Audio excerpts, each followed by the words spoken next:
नमस्कार दोस्तों, मेरा नाम है प्रदीप चौहान। बात समझनी है तो पूरी सुननी होगी। दोस्तों, कभी कभी मुझे लगता है कि इस देश की जनता या तो सचमुच में बहुत बेवकूफ है या फिर जो सत्ता में बैठी पार्टी है वो बेवकूफ है। दोनों में से कोई तो बेवकूफ है। इस देश की जनता अगर बेवकूफ है तो फिर जो सत्ता में बैठी पार्टी है वो जो भी परोसे हम उसको ग्रहण कर लेते हैं। इसका मतलब हम थोड़ा सा अंधे दिमाग और आंख दोनों से है। अगर ऐसा नहीं है तो फिर सत्ता में बैठी पार्टी वो दिमाग और आंख दोनों से अंधी हो चुकी है, जिसे ये लगता है कि जो भी वो कहेगी उसे ही जनता सही मान लेगी। दिन को दिन कहेगी, रात को रात कहेगी और जनता मान लेगी। मुझे ऐसा लगता है जो सेकंड वाला ऑप्शन है वो ज्यादा सही सटीक लगता है कि सरकार दरअसल थोड़ी सी अंधिया गई है दिमाग और अपने आंख से।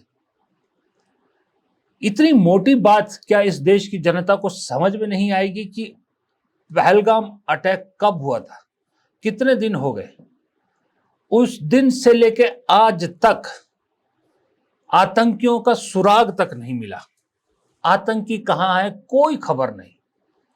विपक्ष सवाल पूछता रह गया, कोई जवाब नहीं।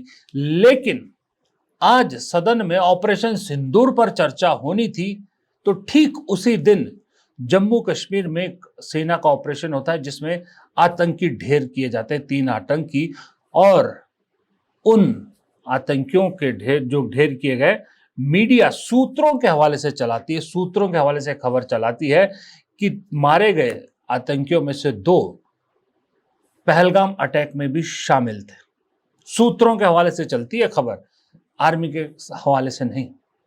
और बहुत सोच समझ के इस ऑपरेशन को नाम दिया गया ऑपरेशन महादेव। मतलब अभी तक ना वो आतंकी बाहर निकले थे, वो भी इंतजार कर रहे थे कि किस दिन पार्लियामेंट में इस बात पे डिस्कशन हो, हम उस दिन निकले। सेना भी इंतजार कर रही थी कि जिस दिन पार्लियामेंट में होगा तब हम कार्रवाई करेंगे। या ये सब सेना के नाम को कैश इन करने की कोशिश की जा रही, क्योंकि जब मैं ये वीडियो रिकॉर्ड कर रहा हूं इस वक्त तक सेना ने कंफर्म नहीं किया है कि ये आतंकी वही हैं जो पहलगाम में अटैक में शामिल थे। मीडिया लेकिन सुबह से चला रहा है। सदन के अंदर क्या हो रहा है ये मीडिया नहीं दिखा रहा। सदन के बाहर क्या हो रहा है उस बारे में आपको गलत गलत जानकारियां दी जा रही है। और पी चिदम्बरम, कांग्रेस के एक नेता पी चिदम्बरम, जिन्हें खुद कांग्रेस बीजेपी कई बार कह चुकी है कि कांग्रेस ने उन्हें साइड कर दिया, कांग्रेस का मरा हुआ सांप, ये वो सो। आज उन्हीं पी चिदम्बरम के एक बयान को तोड़ मरोड़ कर उस पे पूरा दिन मीडिया में जो है एक नैरेटिव बनाने की कोशिश की गई कि कांग्रेस पाकिस्तान के साथ है। क्योंकि सदन के अंदर जो होना था वो सरकार पहले ही भांप चुकी थी, इसलिए उससे निपटने के लिए मीडिया को पहले ही ये पर्ची पकड़ा दी गई थी कि आज सदन के अंदर की बात नहीं होगी, सदन के बाहर की बात होगी और इस मुद्दे को खींचिए, इस तरह से खींचिए। लेकिन हकीकत यह है कि सदन के अंदर जो हुआ सच्चाई वो है। कैसे सदन में सरकार को मुंह छिपाने की जगह नहीं मिल रही थी, कैसे इतने इंपॉर्टेंट डिस्कशन होने के बावजूद प्रधानमंत्री सदन में मौजूद नहीं थे। अब हो सकता है रात देर रात आए हों, जब ये वीडियो आप तक पहुंच रहा हो शायद आ जाए, लेकिन शुरुआत में तो नहीं थे। क्योंकि प्रधानमंत्री को मालूम था कि हर सवाल ऐसा तीखा होगा जो उन्हें चुभेगा, इसलिए प्रधानमंत्री आए ही नहीं सदन में। और सदन में कौन थे? गृह मंत्री अमित शाह और डिफेंस मिनिस्टर राजनाथ सिंह। और राजनाथ सिंह ने बात रखी। अब राजनाथ सिंह ने इतना लंबा भाषण दिया, कई चीजें उन्होंने कही, जैसे फॉर एग्जांपल आपकी स्क्रीन पे देखिए, कहते हैं कि लड़ाई हमेशा बराबरी वालों से की जाती है, शेर कभी मेंढक पर हमला नहीं करता, पाकिस्तान से मुकाबला कर भारत लेवल खराब नहीं करेगा, ऑपरेशन सिंदूर किसी दबाव में नहीं बल्कि लक्ष्य हासिल होने के बाद रोका गया, ऑपरेशन सिंदूर अभी समाप्त नहीं हुआ है।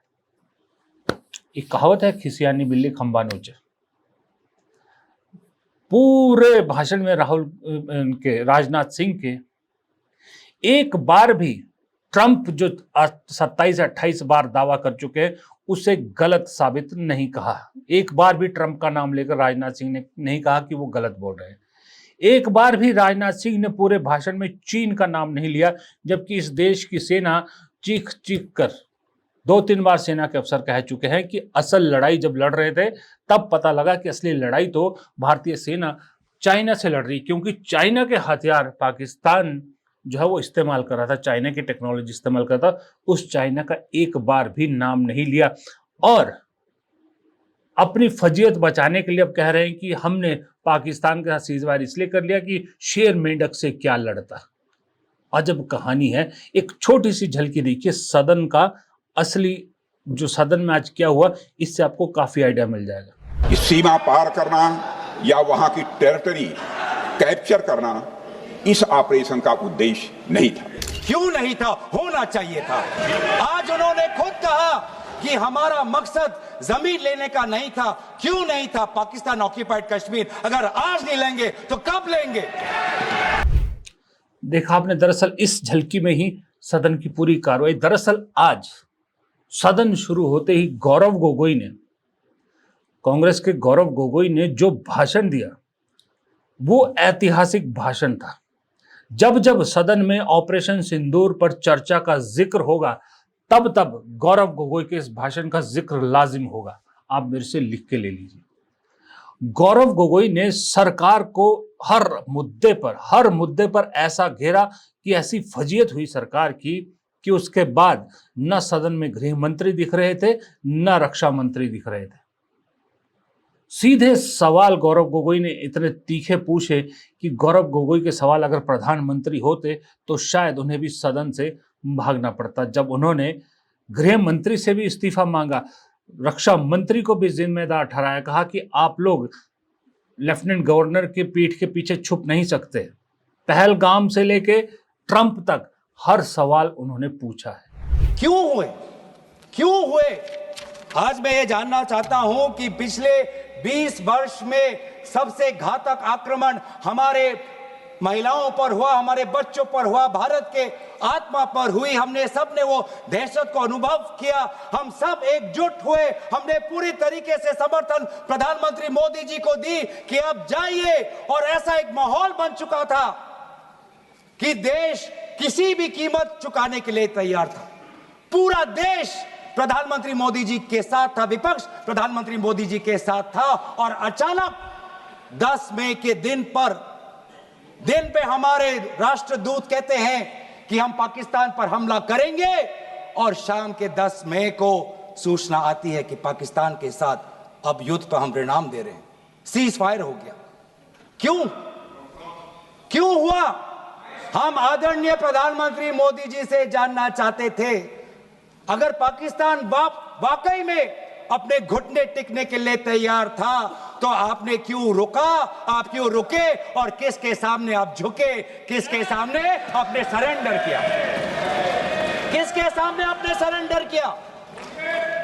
वो अमेरिका के राष्ट्रपति जो 26 बार आज कह चुके हैं कि व्यापार को लेकर उन्होंने भारत और पाकिस्तान को सतर्क किया और दोनों को मजबूर किया कि वो इस जंग को छोड़े। 26 बार। आज राष्ट्रपति ट्रंप खुद कहते हैं कि 5-6 जेट गिरे हैं। एक जेट करोड़ अरब रुपयों का है, मिलियंस एंड मिलियंस का है। इसलिए हम जानना चाहते हैं, आज हमें स्पष्ट रूप से आदरणीय राजनाथ सिंह जी बताएं, देश पर विश्वास करें, देश में वो साहस है सच्चाई सुनने की। आज आप बताएं कितने लड़ाकू जहाज गिरे? हमारे में वो साहस है, क्योंकि ये सूचना, ये सच्चाई सिर्फ देश के नागरिकों के लिए नहीं, ये सूचना, ये सच्चाई हमें देश के जवानों को भी देना है। आज उनसे भी झूठ कहा जा रहा है, उनके बीच में भी भ्रम फैलाया जा रहा है। गौरव गोगोई के मैं आज बोलूंगा कम, आपको सुनाऊंगा ज्यादा, क्योंकि अगर आपने नहीं देखा है तो गौरव गोगोई के उस पूरे भाषण को सुनिएगा। पूरे भाषण को सुनिएगा, बहुत सुनने लायक चीज है। सिर्फ पहलगाम, ऑपरेशन सिंदूर, ट्रंप यहीं तक नहीं रुके थे। गौरव गोगोई का, मुझे पर्सनली, मैं आपको बताऊं, अपनी पसंद बताऊं, लोग ये जो हमले किए हैं इनका जिक्र करें, लेकिन मुझे सबसे ज्यादा पसंद गोगोई की बात वो आई जब उन्होंने भारत की विदेश नीति पर तीखे सवाल पूछे। पाकिस्तान को निस्तो नाबूद करने के दावे करने वाली इस सरकार की विदेश नीति कितनी विफल है, ये ऑपरेशन सिंदूर के जरिए पूरी दुनिया ने देख लिया। ऑपरेशन सिंदूर के बाद क्या है, पूरे देश ने देख लिया। और इसको लेके जो तीखे सवाल गौरव गोगोई के थे ना, वो किसी भी बड़े से बड़े नेता को चुभ सकते थे। और सर, बात में आती है विदेश नीति की। किस मुंह से हम कहें कि विदेश नीति आज सफल हुआ है? किस मुंह से कहें? ये आदरणीय राजनाथ सिंह जी, शंगीला में जो डायलॉग हुआ, उस डायलॉग में जो ड्राफ्ट जो आया, जिसको भारत सरकार ने नकारा, वो ड्राफ्ट बनाने में हमारे ही कुछ सहयोगी देश थे, जिनका नाम मैं नहीं लेना चाहूंगा। लेकिन ऐसे देश जिसको हम परंपरागत दोस्त हम मानते हैं, ट्रेडिशनल एलाइज मानते हैं, आज उन्होंने भी इंडिया और पाकिस्तान को हाइफिनेट कर दिया। और आप ये शब्दों के खेल से आप खुश हो कि ब्राजील के डॉक्यूमेंट में पाकिस्तान, ये जम्मू कश्मीर का पाकिस्तान का भी नहीं, ब्राजील के डॉक्यूमेंट में सिर्फ जम्मू कश्मीर में जो दहशतगर्दी हुई उसी की निंदा हुई, पाकिस्तान की निंदा नहीं हुई। पर आप उससे खुश हो? अगर आप उससे खुश हो तो मैं जानना चाहूंगा, जो $1 बिलियन का आर्थिक सहायता IMF ने दिया पाकिस्तान को, उस पर आपको क्या कहना है? हम जानना चाहेंगे, जो ADB, एशियन डेवलपमेंट बैंक से 800 मिलियन का आर्थिक सहायता जो मिलेगा पाकिस्तान को, आज भारत उस पर क्या रवैया है? वर्ल्ड बैंक का जो $40 बिलियन आ रहा है, और ये पैसा किसको जाएगा सर? पाकिस्तान की नेतृत्व उनकी जनता या उनकी चुनी हुई सरकार नहीं, पाकिस्तान की सरकार का जो रिमोट कंट्रोल है वो पाकिस्तान की सेना के पास है। तो ये सारा पैसा वहीं जाएगा जहां पर हमने मिसाइल गिराई। तो क्या इतना भी हम नहीं कर पाए? क्या इतना भी ताकत नहीं? क्या इतना भी विश्व गुरु में लोगों का विश्वास नहीं, देश अंतर्राष्ट्रीय नेताओं का विश्वास नहीं कि IMF का एड ना जाए पाकिस्तान के पास, वर्ल्ड बैंक का एड ना जाए पाकिस्तान के पास, ADB का एड ना जाए पाकिस्तान के पास? आप में इतना भी ताकत नहीं कि एक देश ने पाकिस्तान को टेरर स्टेट का दर्जा नहीं दिया। एक देश ने आज FATF, financial action task force में, जिससे बहुत नियंत्रण पाकिस्तान पे पड़ती थी, आज उससे वो 2022 में निकल आई ग्रे लिस्ट में। क्या वो डालेंगे? तो इसीलिए आज हम ये मांग करते हैं कि सरकार अब डरिए मत। प्रधानमंत्री के सदन में ना पहुंचने का या ना आने का एक छोटा सा उदाहरण आप इसे अंदाजा इसी बात से लगा सकते हैं कि वो किस डर से नहीं आए थे।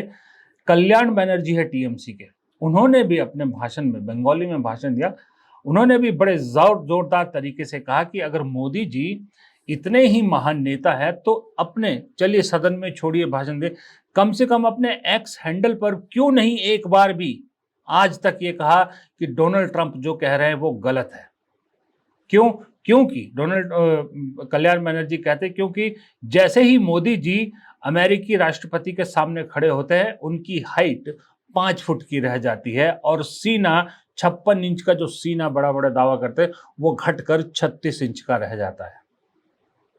इस तरह की बयानबाजी, इस तरह के तीखे हमले हुए हैं, और जिसमें उद्धव ठाकरे शिवसेना के सांसदों ने भी तीखा हमला बोला, समाजवादी पार्टी के सांसदों ने ठीक हमला बोला, और सबसे बड़ा एक जो बेहतरीन दाव मुझे लगा वो कांग्रेस ने भी वही किया जो बीजेपी करती है। जिस तरह से मोदी जी न कभी ऑल पार्टी मीटिंग में आते हैं, ना इतने इंपॉर्टेंट मुद्दे पर सदन में मौजूद रहते, जो एक तरह से संदेश देने की कोशिश करते हैं कि विपक्ष भारत का मेरे स्टैंडर्ड का नहीं है, उसका ये स्टैंडर्ड नहीं है कि मैं उनकी बात सुनूं या उनकी बात का जवाब दूं या उनके साथ बैठक करूं।